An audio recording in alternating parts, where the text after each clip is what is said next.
Hey, let me ask you a question. Do you know how the last couple summers Bubble was trying to get into drag? Racing his Eclipse?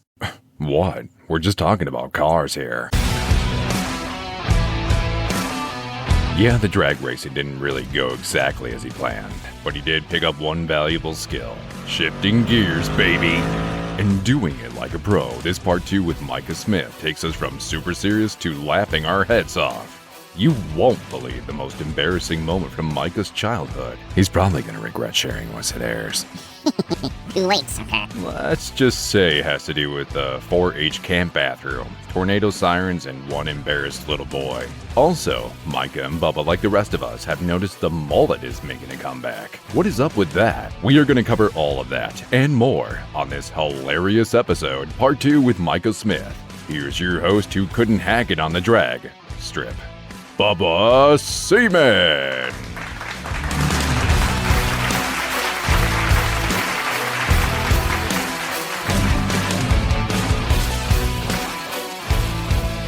Ladies and gentlemen, what is up? Welcome back to part 2 with Micah Smith. If you didn't hear his part 1, you need to go back and listen to it. It was definitely good. You want to hear the ins and outs, the ups and downs of this small town kid who wanted to chase the rock and roll lifestyle. He'll tell you how it worked out for him. And through all the valleys, he's come forth as gold. You know, he's not perfected yet, but he's definitely a shining example of what God can do, even if we try and do things our own way. Like I said in that first part, Frank Sinatra had it all wrong. You want to do it your way, you're probably going to suffer. So, and Micah did that. He learned the hard way. But on this episode, we're going to have some fun. We're going to lighten it up a little bit. Maybe not with the very first segment, but I guess. So let's just jump right into it, buddy. Pastor Tommy segment. You wanted to do this one. This is where our former pastor, he said, he was a big movie guy. And he said, if there is a movie theater room, like just a movie theater in heaven where you can say, I want to see this, whether it was from the Bible or history or anything, you can watch it. What would you want to see? Man, gosh, I am a big history nerd. I have so many things. So I guess I'll kind of two-part it, I guess. So I'll start with the Bible. But I would love to see, everything. Bible's a big book. That's kind of hard to narrow it down. Yeah. I mean, obviously I would love to see like the real happenings of like the Exodus story.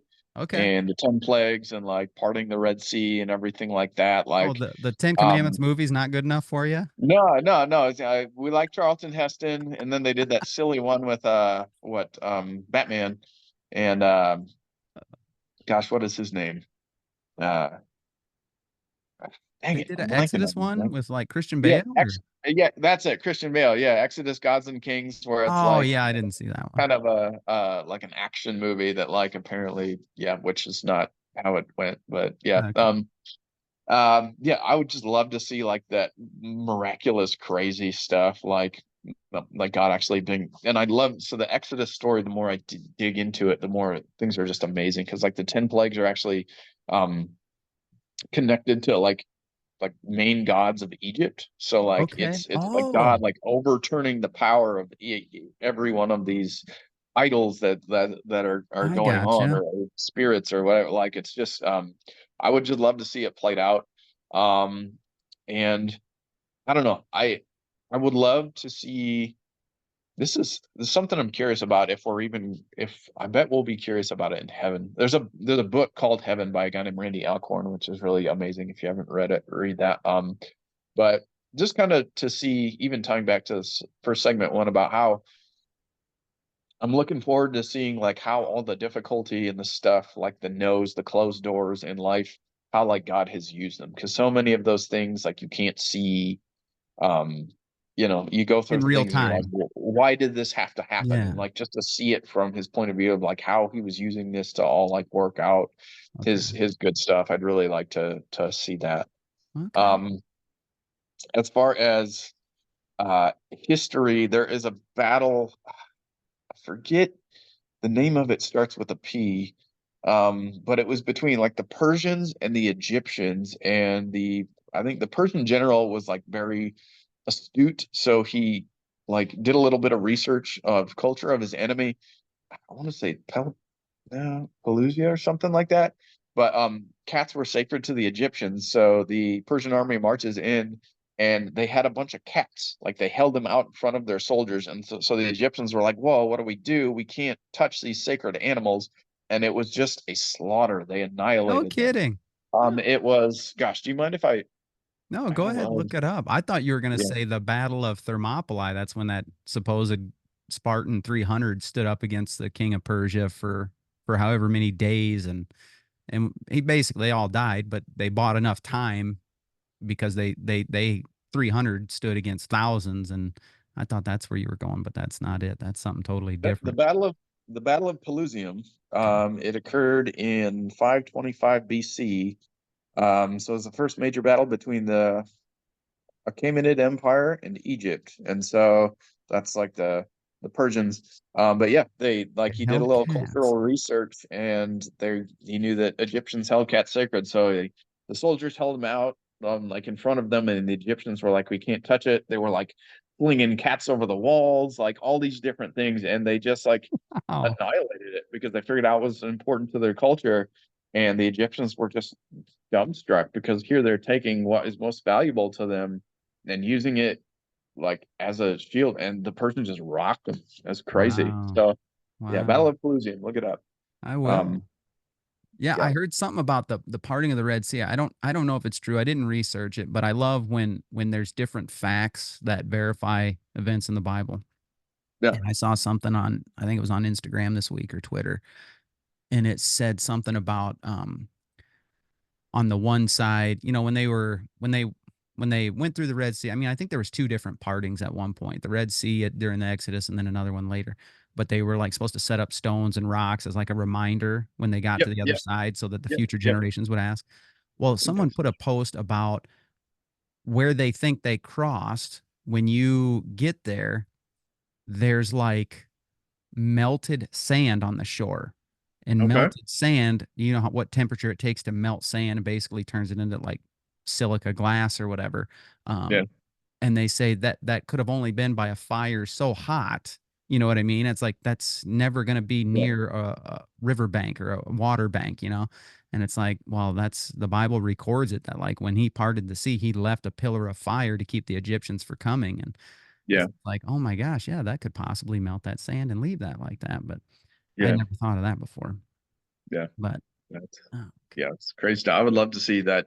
I'm sure history, there's so much things full of it that oh, there is. it would There just is. be It's fantastic. and So I love when people smarter than us figure that kind of stuff out, and then I get like little bits and pieces of it in books here and there, and it's just yeah, or guys like Lee Strobel that he's dead set to disprove the resurrection, and then once he couldn't do that, then he went to okay, well maybe he didn't really die on the cross, so he looked at Roman crucifixion. He's like, okay, that's a dead end. Nope, he definitely did that, and yeah, he just kept going and going. It's like, man, there's plenty of outside sources from the Bible to mhm, verify the events recorded in the Bible. It's really good. yeah, Okay, moving on. This one I really like because this one, everybody's so quick. All of us adults, we're so quick to just say, oh, this younger generation, they're worthless. They don't, in my day, this, and yeah, every generation does it, yep, So yeah, this segment is stop complaining and do something about it. If every kid in America was in your youth group at your church, what, what are you going to say to them? What's your message? yeah. Um, and again, we're kind of circling back, but like just like uh, that God's commands are for your good and for his glory. And so like we're constantly inundated with messages about life and identity and just everything. God, you don't have to learn the hard way. Like God Yep. designed life. He knows how it works. So um we are the advance of technology and the internet makes it so quick to the proliferation of the availability of information. Like things have gotten quicker via technology, and chaos spreads a lot quicker Hmm. than technology. So it's not like we're more constantly bombarded with information than we ever have been at any point in Right. history, and it's not going to get any slower. And man, I'm actually not.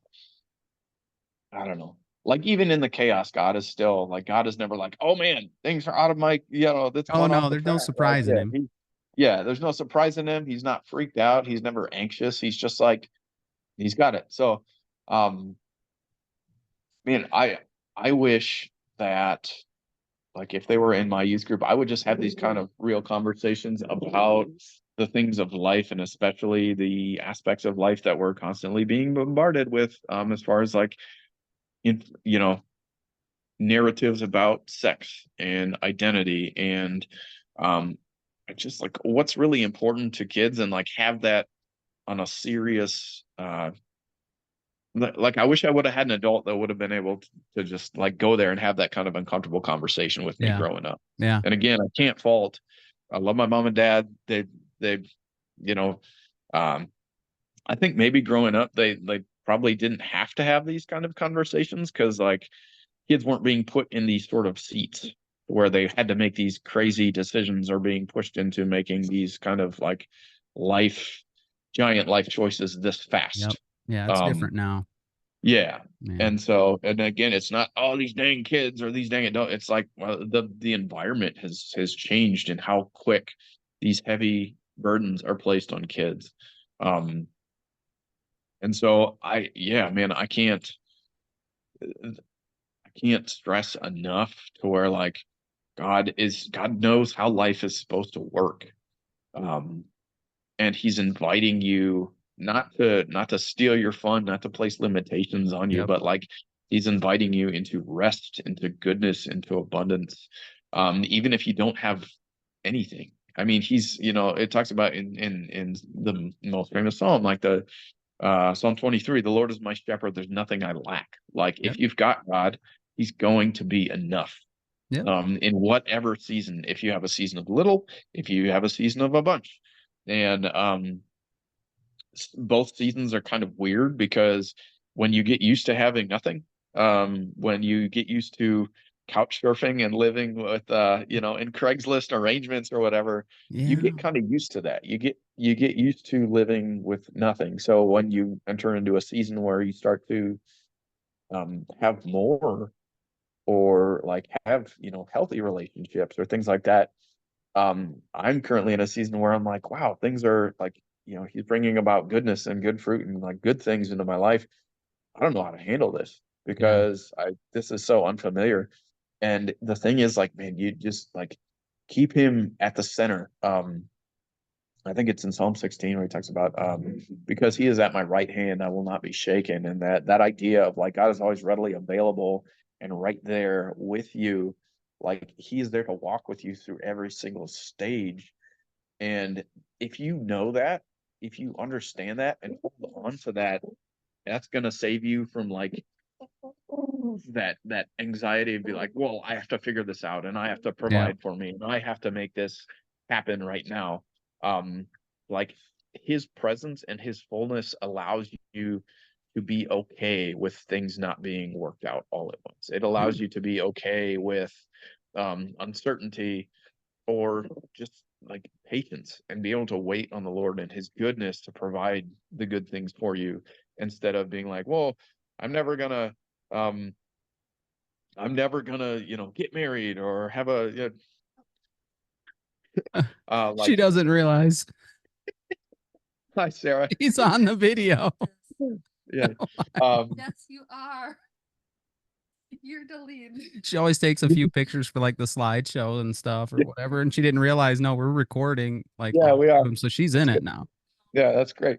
Um yeah, like it gives you such a place of like security, strength, and confidence Yeah. to have God be the center of your life and to let him be God. And that takes the pressure off of you to be Yeah. God. Yeah. Um, Yeah. A and the couple whole past. world is No, go pushing ahead. it on you to be God. The entire world is like, you have to figure out your sex life. You have to figure out your identity. You have to figure out your career. You have to figure this out Yeah. at astronomically young ages. And it's so dumb and Yeah. it's so destructive. Yeah. Um, yeah. So Yeah, that's what I would say. a couple pastors I listen to, they're like the khaki pants, Hawaiian shirt, kind of Bible upbringing for kid. Like, has it worked? Have we brought in kids in droves by trying this seeker sensitive, watered down gospel? Have the hard conversations. Tell them, I've tried to make sure that my kids understand. Me and Sarah did everything wrong. Everything. I mean, you name it. Alcohol, drugs, premarital sex, whatever. And I'm just like, we hurt each other bad. Like, it is an absolute miracle, testament to God that we are married, we have kids, we have a healthy family. Like, it's an Yeah. absolute miracle. And we just tell our kids, you will have plenty of moments where you can choose to disobey us and you can get away with it probably, and maybe you'll get caught, whatever. But Yeah. if you want to do those things, you will see the consequences of it. You will see it in your classmates. You will see it around you. And as it happens, you will understand what we're trying to teach you and train you. Like, Yeah. this is real. If you want to do it, but you will pay the price. Okay. God's if way you don't- is those are barriers. They're guide rails so you can have the most fulfilled life possible. Yeah. And you can, And if you don't see the consequence, give it time. Give yeah, it time. yeah, Yeah. yeah. Good stuff. Good stuff. Okay. And Gen Z I'll- slang. This is a oh good yeah. one. No cap. Now I'm just realizing I didn't write any words down for you, so I got a few in my head because I've done this Okay. with other guests before. But usually I have a Okay. bunch written down. So I might have James. He's always in my basement in the studio while we record. So I might just have him start thinking of a couple to throw out. Yes, please. As I I've had a run low. mentor, so I know about 3. So that's good. Okay. All right. How about Riz? Do you know what Riz means? That is I do. That is charisma. Oh my gosh. Yeah. Need a So little bell sound effect. You got it. Yeah. Ding, ding, ding. Got one. Yep. Okay. We'll get a little weird. Kids hate it when I say this one. Gat. Oh my gosh. I don't actually. So isn't it? So it's like something to do with GYATT. Gat. Isn't that like a big butt? Isn't that? Yeah. That's what. I don't know what it stands for, but yeah. I think so. You Yeah. got it. James, give me another one. Sigma. I don't think Sigma. Sigma. No, that's way over my head. Okay, he doesn't have it. What is it? Explain this to the old man. What's it mean? A cool person. I thought that was Sigma? like alpha. Okay, alpha and sigma. It's kind of like saying you're Mr. Cool. You're top dog. You're Okay. That's new to me. All right. Love it. yeah. Love it. We just learned something. Me and Micah both. Okay, give me one more, James. What else? Okay, another one. Beta. Beta. Do you know what beta means? Yeah. So I think beta is the opposite of alpha. So it's like a kind of a submissive, like I think a simp is the other word that's kind of the same thing. So it's like yeah, like kind of a how do you describe it? Yeah, like I think that's the best way to say it's opposite of alpha. If you're yeah, second tier kind of person. Yeah.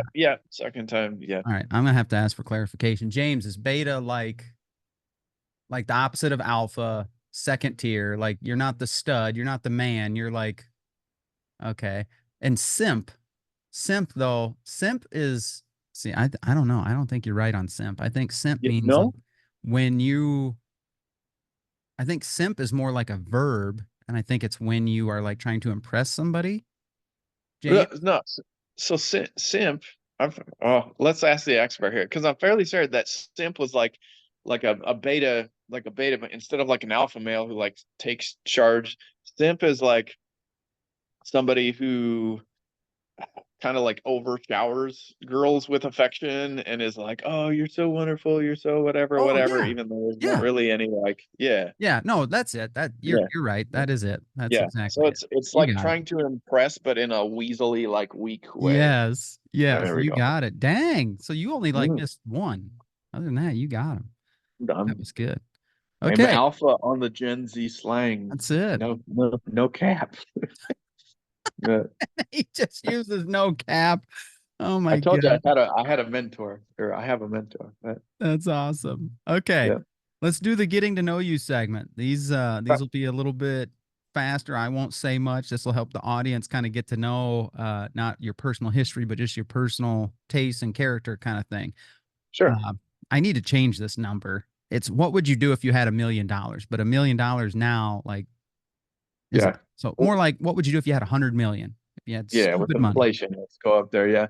I would actually, so I would donate to Candeo, that place that I Okay. worked, because they're a nonprofit and they do such good work, and it's just they struggle so hard because trying to get donors and then being connected to like Medicaid and stuff. Like they do so much with so little, and I would love to see what they could do with actually like a good amount of money and funding. Yeah.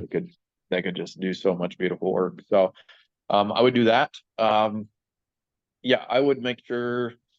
Yeah, I would take care of like, you know, mom and dad and my family, and help out with any debts, or like just kind of um yeah, I don't know. Isn't it, which is it Rick Warren who like reverse tithes or whatever? Like he donates like 90% and then keeps like 10, Oh, I something never crazy heard like that. that. Yeah, I think so. Something, yeah, but I don't know. I mean, the wonderful part about being like living your life mostly on no money is that you don't, when you have it, you're not so attached to it, Sure. and so you Sure. can just use that. So I don't know. I would uh yeah, I would want to see something like that done, I Okay. guess, if I had Cool. $100 million or whatever. But Yeah, I don't know. It changes people. I know that. yeah. I can't remember, Well, somebody said something about at work, playing the lottery or something. I was like, I don't think we're meant to have that kind of money. Those people who have it and are okay, they're few and far between. Man. yeah. Well, and even not to mention all like you win the lottery, it gets taxed to hell and back, and then Right. you got um I don't know. Yeah, as your income grows, your expenses just grow with it. Like that's Yeah. just part of it. So it's Yep. like I don't know. I'm Yeah, not it's rare when you hear someone who has a ton of money and it's like, "Oh yeah, they still have that same house or that same yeah. car." Like, what wasn't it Kirk Cousins they were saying he was on a TV show last year. They profiled a few different quarterbacks and he still had a minivan. Like, Yeah, awesome. you Yeah. drive a minivan because you need it. That's it. So, I'm not much of a stuff person, so yeah, I don't know. You ain't really got to worry about me like impulse buying a Lamborghini or something silly like that. So I don't know. Not okay. me, man. All right, now this But one this one is gonna hopefully not cause a rift in our friendship, but you're the musician, and so here we Christmas go. music, yes or no? Um yeah, let me qualify it here. Okay. I'd say I do believe so. Actually, my favorite holiday is Thanksgiving, Okay. because I think we have so much to be thankful for, and I love it because it's kind of like uh um I don't know if this can be PG or not, but like a bit of a middle finger to like the exploitation of like holidays, like Okay. Christmas, they commercialize it, make so much Yeah. money, and Halloween, and like there's no money to be made off being thankful. And I love that about Thanksgiving. So it's Mm, like I that's feel good. like Thanksgiving needs its due, and I think we pass over it because there's no money to be made off of it. Oh, we So do. um Yeah. yeah, Yeah. yeah. You're So I think 100% right. Christmas music 100% after Thanksgiving. Yep. Please don't do it before that. Like I don't get it. And that's basically the reason why. So and then Christmas music, circle back. There are some Christmas music that is like so theologically rich and Hmm. fantastic. Yeah. Like oh come Emmanuel is like one of my favorite. Like I just love that. Hmm. There's a few certain Christmas like older hymns that are just absolutely wonderful. um Commercial Christmas music is stupid. uh I don't know, like I don't know, like Here Comes Santa Claus and what, it's just these weird um yeah, I don't know. It's just like we built this kind of, and I get the culture changes, and even like the date of Christmas, there's some like some people say, yeah, like everything lines up and it was on December the 25th, and the other people are like, oh, we adapted it from Saturnalia, that like pagan holiday that was done Yeah. there. And like just culture changes over time. I don't really care that much about the specific, like the point is that Jesus Christ was born, Yep. like, and like that's the point. So Yep. there's some fantastic Christmas music out there. I just think that it we need to give Thanksgiving its due, because man, we can Okay. sure stand to be more thankful. So, Okay. um, yeah. I like it. So I hope to not hurt your feelings with that, but No. When people say no, not at all, can't stand it, then I'm like, how can you get in the Christmas spirit? And then you yeah, get into the deeper issue of they don't even like Christmas and they can't stand and they just look for it to be. I'm yeah. like, wow, I don't even know you, I but that's okay. yeah, I think that I don't know, a Christmas. I don't like how we have. I don't like when we exploit holidays for Sure. financial gain. Um, And we've yeah, done that. We've done that when done the crap out of it. Done that. Got the T-shirt. Gave it to Goodwill. Actually, we haven't even given that back because we're still oh yeah. holding on to it and going Yeah. strong. So, yeah. Okay. First No. car, worst car. Yeah. First car was I think it's a 92 or a 93 Oldsmobile Cutlass Supreme. I Okay. loved it. I love that car. Who was it? Jean, little old lady that we used to go to church with, Reardon? Jean Reardon. Yeah, it was her Okay. car. And then she passed away, and so we got that from that. And Okay. that was my first car, and it was a great car. I did all sorts of stuff in that car that you probably shouldn't have done in that car. And eventually it met its end, thanks to the potholes on University Avenue in Cedar Falls or Waterloo. Like the Yeah. wheel well just straight rusted out and boom. Um, but yeah, that was a great little car. Worst car. Oh man. Was it the one where the shifter cable went out or Yeah, no? yeah. So actually, yeah. So that was in 2012 when I had the 3 car accidents. When I had this great Chevy Malibu. It was good. But I totaled it because I smacked into a guardrail. I hit ice and I was going up a ramp. And so instead of turning, my car went straight and boom, like that. Gotcha. If the snow wouldn't have been there, I would have gone careened off the side and died. Um, but I bent the subframe, and so it totaled it out. And so that sucked, and I had to get a new car the next day because I had to go to work at CUNA Mutual. Yeah. And I went to this sleazy place in Waterloo called CNS Car Company. Hope it's not there Oh, anymore. It yeah, probably it's still is. there. Yeah. And this guy, like, I didn't know how to, like, I needed a car, and this is what fit in the budget. And he, like, just super caricature of a car salesman, like slicked back, oiled hair, just looked like he had a methamphetamine problem. Like he was like, "Oh yeah, I'll get this warranty, bumper to bumper coverage, extra like $2,000 or $3,000 on the loan." Covered nothing the entire life of that car, and that car was nothing but problems. Um, Oh, but yeah, it was a 2005 Saturn Vue, and it was a stick. And so I guess I can credit it with like teaching me how to drive manual, but I didn't know how to drive manual when I bought that car. So it was a very frustrating like month, where I'm just wow. killing it at every single stoplight and just people are honking at me and I'm like, I'm sorry. Like I just but yeah, that car was like nothing but problems. And eventually I don't remember what finally killed it, but it was trash. That car was just a money pit, Yeah. and I'm salty about the warranty that covered nothing. So Golly. Come on, yeah, CNS. You can do I better. think it was well, I don't know, just don't go there. But yeah, I think it was like right after I paid it off that whatever finally killed it, and I was just yeah. So that was worst Wow. car, but Everybody's got a worse car story. Okay. yeah. Most embarrassing moment. Man, I have a plethora to choose from, so I'll kind of choose one that I don't know. It's fun. I don't remember how old I was. I was probably like 8, 9, 10, something in there. I don't really remember a ton about my childhood, but we were at a 4-H camp in either southeast Iowa, something like that. I don't remember exactly, but it was there. It was about now. Iowa's been real froggy this month.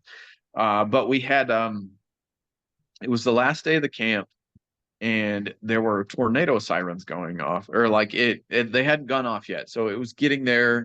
This was in the the 90s, so before like all the internet, everything was going on. And uh yeah, so it was bad weather, everyone's kind of on edge, but I had to poop before we left. So but unbeknownst to me, the bathroom was the tornado shelter in there. And so I go in there and I'm doing my business, and then the sirens go off, and the entirety of the camp, like everybody that can be, fills into the bathroom. And so I'm in there super embarrassed because Oh I'm my trying to do God. that. And here's the thing also, they don't have doors on the stalls, they have shower curtains. Oh, okay. So Well, I'm in there behind a shower curtain pooping, and everybody's in there, and I'm just trying to be dead wow. silent as I can. Wow. Um, and like the sirens go off, it's in the clear. Everyone leaves. I hurry up and do my thing and, like, wipe and clean myself up. But somehow in the process and my anxiety, I somehow like wiped poop on the corner of my shirt. Oh my So I goodness. remember like not realizing it until later, and then, oh my gosh, I can't clean this up. I'm out of here. So I like tuck my shirt into my pants to like hide it. And then we go the ride home, and I've got like my belt cinched up to like keep my shirt tucked in to hide this poop smear that's on my shirt. Wow. How old were Yeah. you?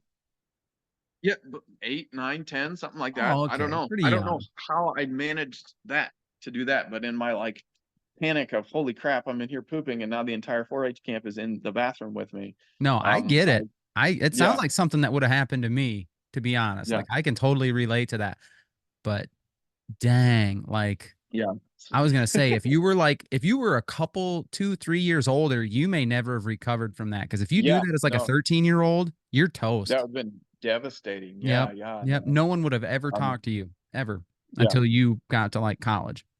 Yep, yep, would have So been called like poop shirt or something like yep. that. Some great nickname that, Yep. yeah. So no, yeah, the junior high and high school years, it's, man, it can be such a hard It's time tough. because stuff like that, socially can be just socially devastating. And it's just life. It's just funny things that happen like Yeah. that. Yeah. But You can tell young people till you're blue in the face, like, do not, like, everybody's a little messed up. Everybody's gonna slip and fall at some point in their life, like literally yep, slip and fall, and people are gonna yep, laugh. Like it's not like the cool kids are immune to embarrassing situations. It's gonna happen to everybody. Like, don't take yeah, yourself so seriously. But when you're that age, yeah, it's just it's falling on it deaf is ears. it is what it is. Yeah. Okay. So Uh ever knew that God was speaking to you? I think I know the answer to this one. yep, yep. That was that time where I was so just like completely torn up inside about if I needed to divorce. And he just said, "It is dead, but I am not done with you." And um, yeah, I've never been like much of a crier. Mhm. But like since going through that stuff, and like I don't know, it's never been like the pain and the horrible things that have gone by, but it's like when I start to talk about like, just the goodness of God and the way that He has sustained me through all of that stuff, that's the kind of thing that like can get me pretty weepy on that. So Yeah. I don't know. I'm too old to be embarrassed about like, I'm doing this, like these tears are coming not from like, I don't know, call me a wiener if you want. I don't really care, but like it's that real, it's because like this love is like really, you know, really strong and really like pouring out of me. And so it's those are, if you can, it's okay to shed tears of like gratitude, and it's okay to feel pain. It's okay to feel all Yeah. this stuff. Like, and men socially, like, we're conditioned that like you got to be tough and you got to be rough, and sometimes that's true, but like Jesus is our ultimate example of masculinity, and he wept Yep. when Lazarus died. Like it's okay. Like It's okay to we hurt. can't base our manhood off of eating steak and drinking beer and having a big stupid truck that costs you $2,500 every single month. Yeah. Like, Jesus is our ultimate example of masculinity. So I don't care what the influencers say. I don't care what Yeah. the car commercials say. Like, he's it. Yep. So suck it, nerds. Like, That's if right. I need to cry, I'm gonna cry. So That's right. And that's, yeah, I mean, not predicting the future or anything, but those kinds of musicians that put that kind of heart into their music, they usually end up doing pretty well. I know you're happy with whatever God wants to do with it, but that's the kind of music people want to hear for sure. So So let's shift into the what is up segment. You picked a few topics here, and we're going to stick with the music thing for a bit because Sure. what was that last year? The Oliver Anthony song, that was a cultural firestorm for a few Yeah. months, it seemed like. So, what is up with that? So you talk about like the kind of things that like people are so sick of veneer and fakeness, and these are all going to tie in, I think, a little bit, but like with the explosion of social media and everybody's kind of like putting on this persona and who they want to be and stuff like that, like it's not real. It's not. It's all a product that has been curated and pumped out. And so when you hear something or see something that's like genuine and like someone is just saying something that is like 100% on their heart and not like just hopping on the coattails of whatever social Yeah. trend that's going Yeah. on, that resonates, and you can tell when something is like actually coming out of like the heart when somebody speaks or sings or does whatever kind of gives out whatever kind of Yeah. thing that God has put into their heart.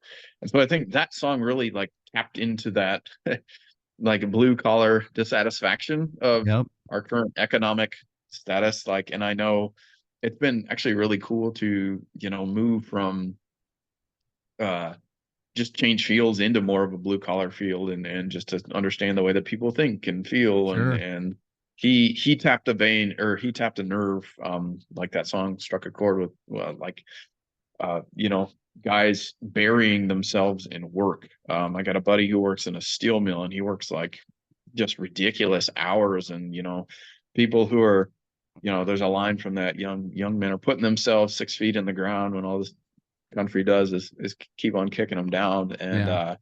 yeah, just the way that our like tax system is set up. Um, and the like I think also part of like just some other idolatrous trends about like trying to find your life and your identity and your work and your vocation um and then yeah, dissatisfaction with the way that like tax dollars are spent. And there's nothing eroded my faith in the federal government like working for the federal government, so I worked for the VA for about a year and a half, Yep. and just to see the exorbitant like waste and the inefficiency Mm. in all of these things. And then working with people who are on like limited incomes and food stamps, I think a lot of times people who aren't off that have like a farther off view that's not entirely accurate. So like his bags of fudge round, that line right there, like not everybody is who is on like food stamps or whatever is using it to eat Yeah. trash. Like there are some people who are really just doing everything that they can to just provide. And then there are some times where people are using it to buy crap. Yeah. And it's down to the individual and everybody's individual choice and individual circumstance. And so you can't legislate the heart. And um, like walking, you can't like walking in everybody's shoes. So it's just I don't know. I think we're trying to force government to take care of things in a way that they just can't. Sure. Because Sure. like the bigger the system is, the more like you can't do it. And the bigger the system is, actually the worse it functions. So um but yeah, I think like what so there's some stuff in there where I think actually the reality is a little bit more nuanced than it. But I think he struck the chord with like what a lot of people in the blue collar industry are feeling of like we're just putting ourselves, through heck trying to provide for our families. And like we're getting used up and spent out to like feed this government machine that Yeah. is not really doing what it ought to do. And again, like yeah, it's a mixed bag how um yeah. But No, I I don't know. see it. He tapped into something that people are feeling. Sure. So Sure. yeah. Okay. But what did want to, so I saw like one of his concerts, like one of his first ones after he really went big, before he started to even sing. He opened up his Bible and he read out of I Yeah. think Psalm 31, and I was like, that's legit. I Yeah. love that. This Yeah. guy took his platform and used it to put the word of God in front of people. Yeah, And I was yeah. like, He did it on the Joe Rogan I'm a, podcast. yeah, He brought his heck yeah, Bible with dude. him. Like you got me right there. Heck yeah. So, All right. um, yeah, big fan of that. But I don't know, just the way with like social media and how quick like trends or whatnot. I don't know if his career, I don't know. That's beyond me. If his momentum is going to keep going or whatnot. I think it's petered out certainly from that viral Yeah. stuff, but I think he's got some important things to say, and I hope he can continue to like use a platform and have it Yeah. and do it for good. So Sure. I don't know. Okay. Another one you wanted to talk about was social media and its effect on mental health. There we go. Yep. All kind of tied in. So yeah, social media, it's I I started, I think I mentioned earlier, which I really struggle with social media because I hesitate to want to use the word cancer when talking about it, but I also want to because like it information and opinions and like travel so fast right now that really, it's designed this platform that like can connect people, but it can also so quickly divide people Yeah. with like, with vitriol, and everybody, it allows people to sit on a platform of judgment and just say the nastiest things constantly about anyone and everything with no recourse. Like Yep. if we're talking face to face, it's a lot harder. Like you actually feel the emotional weight of saying something nasty and tearing Yeah. someone down versus when you're on a computer, you can just spit horrible things. Yeah. So I think it just facilitates a platform for a lot of sin to happen. And it erodes empathy. I also think mental health wise, it creates like unrealistic, like you're seeing people's reels and it's their highlights, and Oh that's yeah. not life. That's not. So it creates this unrealistic expectation that, oh, my life should be, I'm supposed to travel all the time and I'm supposed to always be taking, selfies and whatever. And that's not life, man. Nope. Um, it's also with like editing and filters and whatever, like just it creates a dissatisfaction with the real true beauty of life. And I forget the statistics of how bad like adolescent depression, especially among girls, is like just friggin' skyrocketing Yeah. because like everyone looks like a model on Instagram and this, that, and the other thing. And already like the like beauty, issues and, going through again, junior high and high school, your body Yeah. is changing and everybody's awkward, gangly alien. Like it's part Yeah. of it. So it's setting up this, it it's creating this false reality, and then people are dissatisfied with the real good things that are out there.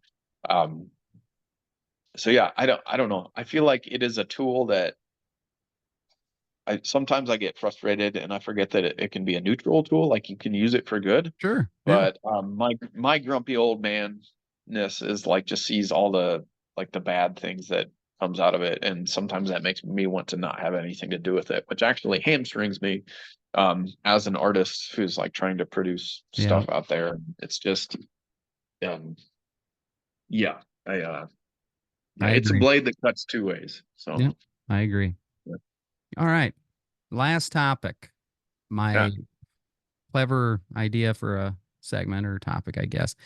Is it the younger generations who change, or is it us as we get older? And my thought behind that is how every generation looks back at the younger generation and says, "Oh, they're crap. They got it easy. They got it made." Well, every Yeah, adult generation says that about the generation younger than them.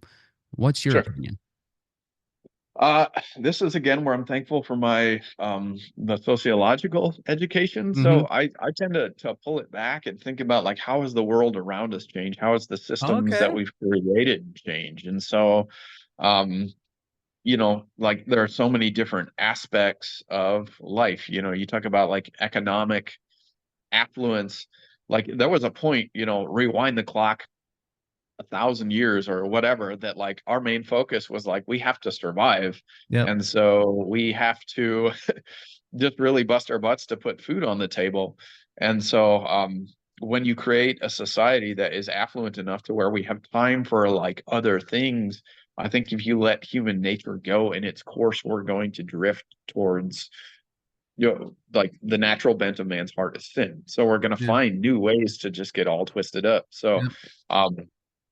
and this is where again that kind of spectrum of like, for a long time, especially in like blue collar middle America, where like everyone's got a personal choice. You just work hard and things will turn out well. And that's partially true. Also partially, you're ignoring all these different factors that contribute to like someone's life. Like, no one chooses the hour of the day that they were born and what family they were born into and what Yeah. like socioeconomic class, location, like all those different factors um have an influence on who we are and why we grow up and why we believe the things that we believe and Yeah. experience the things that we do. And then on the other side, you've got the more left that's like everybody's kind of a victim of like their circumstance. And so we Right. need to change all, we need to use the tool of government to make everything like better. And that's Yeah. government kind of sucks. And so it doesn't work out that way. And that's also putting an unrealistic, like that's also eliminating that factor of like everybody does have a choice and how they like respond to their circumstances. Viktor Frankl, have you heard the book Man's Search for Meaning? Mm-mm. Highly recommend it. It's a Okay. dude who lived through a concentration camp, Okay. and how he was able to he was basically able to figure out who was going to live and who was going to die by the way that they um like found meaning in the things that they were going through. And the people who rejected meaning were just like, those are the people who just kind of gave up. Like Okay. Oh, I think they I've heard of that. Okay. yeah, it's super good read. Please read it. Everybody. And yeah, like it really honed in on that. And I remember there's something on the fridge growing up all the time. It was like a Chuck Swindoll quote about like attitude. Like you couldn't change you can't always choose what happens to you, but you can choose your attitude and how to respond. And so there's that element of personal choice and like how you adapt to your circumstances. And I think that um like yeah, there's just like a lot of different nuances to these kids growing up. Like every generation is slightly stepping into something new, Yeah. even the stuff that is not new. um and so I think that like we all experience like our subjective, like our brains, like we're made to make meaning out of things, and so our brains are trying to think, well, this is how it is. And then when we see something and somebody who doesn't, who kind of has like a different subjective experience, it's easy to point to personal character and be like, well, these kids, Yeah. they're not doing this and they're not, whatever. Um, and to a point, there is that personal choice element involved, but they are also living in a different world than we are right now. Yeah. So it's Yeah. I don't think either of us change. It's really just kind of like the the world around us is constantly, nobody steps into the same river twice, like everything is going on. Okay. So I think the best thing that we can do like for that is, I don't know, kind of be aware of how our subjective experiences shaping the way that we're like judging and making meaning out of like when we look at the younger generation. um and then so be aware of that, and then also try and give them something that does not change, which is, God. Yeah. Like being that rock through the shifting sands of culture and Yeah. time and everything like that. So yeah, I don't know. But also Ecclesiastes talks about how there's nothing new under the Nothing new sun. under the And so sun. I laugh at that because I see like the popular the mullet is coming back, Yep. and that just blows my freaking mind. And like now I guess it's called a tapered mullet. I heard that the other day, to where it looks like just kind of like a dead animal sitting on the top of the head, and they've like Okay. shaved the sides right there. Oh, And wow. I'm just like, why in the heck would anybody ever think that was like a good idea?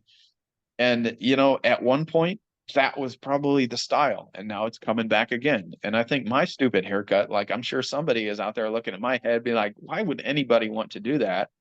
And I'm sure at one point in time that was the style. And so I don't know, just you talk about trying to reach people and not have them like kids, don't take yourself so seriously. Everybody is like, um, things are going to happen in junior high, and so don't let it devastate you. Like I like to think back through the corridors of time. Like, I don't know, everybody thought that this was the cool thing at one point in time, and really it's all just kind of going to recycle Yep. until the end at one point. So Yep. I don't know. So don't take ourselves so seriously, and take God more seriously, I guess, would be the thing. So There you go. I should have known better to ask a sociology yeah, major that question. yeah, I was thinking surface level, like I actually think it's the adults who change because we were kids once. We get older, our attitudes, opinions, experience, like we change as we yeah, get older. It's the young kids are always the young kids doing whatever the younger, whatever the culture around them is. Here yeah. you went way deep Well, into it. That's good. and you're not wrong. That's the thing. That's where, like me, it's it's different for me.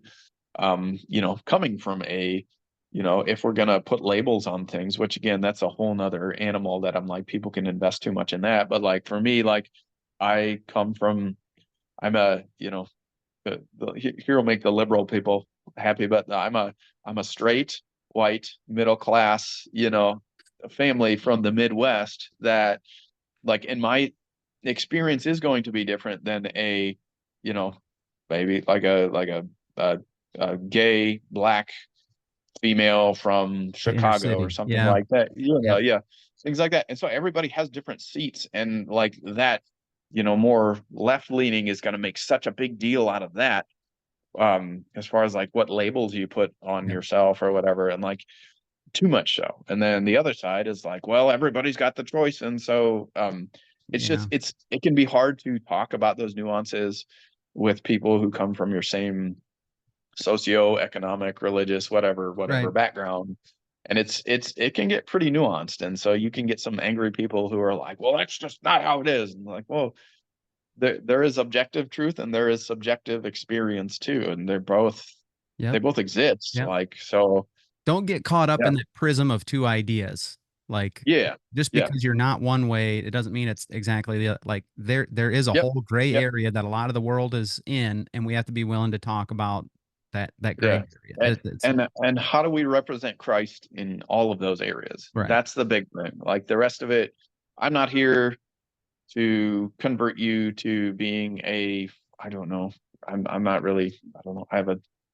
Like, I'm not like a super liberal or a super conservative or whatever, but like, I'm not here to, yeah, I would just rather see people as like a human, and let's talk about the nuances versus, all right, I'm going to pick a camp.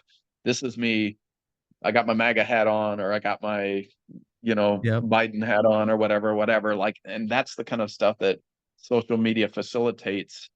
Really, really black and white. You're wrong. I hate you because you're on the other side. Sort of not unhealthy discussions. So Yeah. Yeah. Well, this has been a good discussion, and I know Zoom's about to cut us off here shortly. So I think while you're on, I'm just gonna, thank you. I'll do a closing on my own, and I'll put the audience, I'll let them suffer through that. I'll let you get to your day and what you got planned. But dude, I gotta thank you for coming on. I'm thankful for what you shared with the audience. I'm sure you encouraged a lot of people today, and this is out there forever, so people could be picking this up later. But just give us one last minute. Where can they find your new stuff, yeah, music wise? yeah. Empty Smith again, like empty, like you got nothing in it. You can find it all over. I don't know. Stream the really important stuff is just like stream the music, listen to it. So that's on Spotify, Okay. iTunes, Apple Music, whatever, all that things. My big favor, if I can ask, if you hear it and you like it, just show it to somebody. Whether that's through a social media post. I know social media is the devil, but that's all right. Right. Or just like honestly have that human connection and be like, hey, here's a song that I like. Let me show it to you. Yep. Like that would be even cooler. At To do minimum, a that. like and a follow, but start Yeah, sharing yeah. the Well, stuff. It's good that stuff. too, that all kind of helps the outreach. But yeah, I hope that my life in some form or fashion can be used to impact somebody, and God can use anything and everything. And so that's honestly my goal. Yeah. to do that. So if I can just offer that up and give it to God for the results, like that's a win. So That, well said, man. Keep up the good work, buddy. yeah. Thank Yes, you. sir. All right. Thanks, We'll Bubba. see you. Now to my audience. I don't know where you're all at in life, but I imagine most of you have probably gone through some stuff like that. Or maybe you're going through stuff right now, or maybe you got kids who are going through stuff right now. I don't know. If you ain't got anything tough that's going on or whatever, just give it time. Life gets tough for all of us at some point. Sometimes it's our own doing. Sometimes it's we don't deserve it at all. It happens. Sometimes, like Micah, it's a bit of both. Sometimes it's our own doing, and then things just happen to us. The point is, how do we deal with it? You know what I'm going to tell you to do? I'm going to tell you to look up, right? We got to look up. C.S. Lewis said you can't go back and change the beginning. You can't change the past. But you can choose right now, today, to change the ending, okay? To change how things turn out. But I want to encourage people to do life in a way that doesn't bring on that hardship and that brokenness on themselves, right? Proverbs 14:12 says, there is a way which seems right to a man, but its end is the way of death.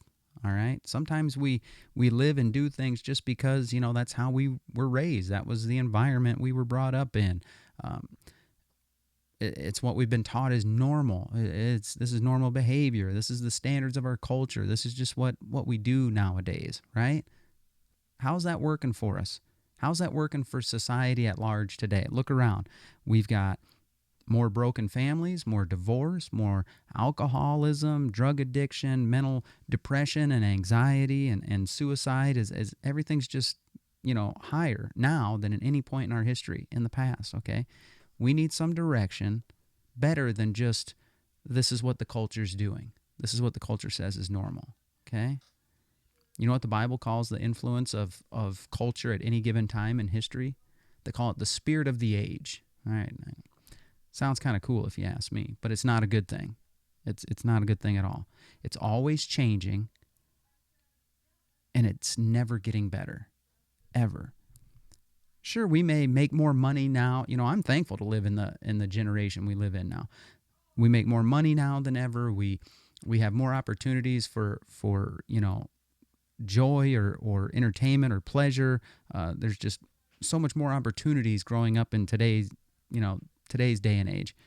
But does that stuff actually give us a feeling of being fulfilled or lead us to a point where we're content with what we have in our lives and our things like that? If you see some truth in those kinds of statements, then you'll probably understand in Matthew chapter 7, verses 13 and 14, Jesus says, enter through the narrow gate. For the gate is wide and the way is broad that leads to destruction, and there are many who enter through it. For the gate is small and the way is narrow that leads to life, and there's few who find it. There is a better way to live the life we have on this earth than just doing whatever we want. Doing whatever the current culture says is normal or good or even right, okay? I know that not everyone believes the same as me or some of my guests like Micah, but you can't deny the fact that we try to do things our own way, okay? My young adult life wasn't good. My childhood wasn't good because I wanted to do things my way. Micah's young adult life definitely didn't work out very well because he was doing things his way. We did it our way and we came up wanting, okay? So what if being a Christian, who truly makes an effort to follow Christ, not just being a Christian in name only, but tries to follow Christ and live by the morals and principles that are in the Bible, what if that means you look a little bit different? Big deal. That's just proof that you're on that narrow road that Jesus was talking about, and you're not just blending in with everyone else who's on that wide path and the people who have bought into the spirit of the age, okay? That's our calling as Christians. And hopefully, if we're doing it well, hopefully our lives will encourage others to take notice and say, I want some of that. I want what they got. What is different about them? Okay? To the point that our family, our friends, our coworkers, maybe even podcast fans will turn off that wide road that they're on and that they've always been on that leads to destruction and they'll back up and they'll say, I'm going to go through that other small gate that not many people are over there on that path. I'm going to try that out because this other way isn't working out the best. You know, the choice is yours. It's, you want to do it your way, like Frank Sinatra said, you know, or do you want something better? The things of this life are temporary. It's way more important to focus on the things of eternal value. You guys see the verse I put on the back of the shirt, right? We got to look up. If you want to know more, or you got questions, or you think I'm just full of it, I'd love to talk with you about it. If you know me, you can get a hold of me any way you can. If you got my phone number or whatever, you get a hold of me. We can talk about it anytime. That's fine. For everyone else, though, you got to email me. Email me your questions, your comments, your concerns, positive or negative. It doesn't matter. It's okay to talk about some of this stuff. But if you are searching, there's a reason. Okay, if Micah's episode touched your heart in some way or got you thinking, there's a reason. All right, respond to that. Act on that. Okay, you can email me, whatisuppodcast@gmail.com. Don't forget to follow us on Facebook and Instagram for more pictures and giveaways. We're always doing giveaways. You want free stuff? Everybody loves free stuff. Okay, you got to follow our social media. Follow and subscribe and leave a 5-star or a thumbs up, depending on where you listen, whether it's Spotify, Apple Podcast, or YouTube. You have to follow it, subscribe it. YouTube does the thumbs up. You know, leave a comment. That would be awesome. I hope you guys enjoyed this episode. I know I really did. I was looking forward to talking with Micah. I hope it encouraged you. I hope you can use this. I hope you can share it with young people in your life and say, you don't got to go through all this stuff trying to do things your own way. There is a better way, okay? You don't have to learn it the hard way. I thank you guys for your support. As always, it means a lot to me and my family. So, Lord willing, I'll talk to you on the next one.